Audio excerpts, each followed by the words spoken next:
Isang beses lang tayo mabubuhay sa mundo. Kaya naman, dapat sulitin mo na ang bawat segundo nito. Gawin mo lang palagi yung mga bagay na tingin mo magpapasaya sa'yo. Puntahan yung mga lugar na gusto makita ng mga mata mo. Kasi isang beses lang, oo, isang beses lang, tayo may pagkakataon dumaan sa kalsada ng buhay na hindi mo na mababalikan. Dahil habang tumatanda tayo, meron tayong isang bagay na malimit na kakaligtaan.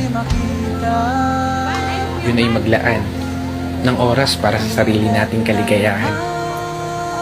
Kasi karamihan sa atin, puro trabaho na lamang nasa isip. Sa pagtulog na lang dinadaan yung pahinga habang namamasyal sa panaginip.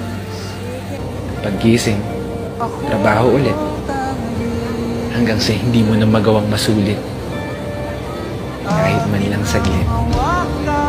Yung oras nakaibilis pumipihit. Pero hindi ko sinasabi na huwag ka na magtrabaho.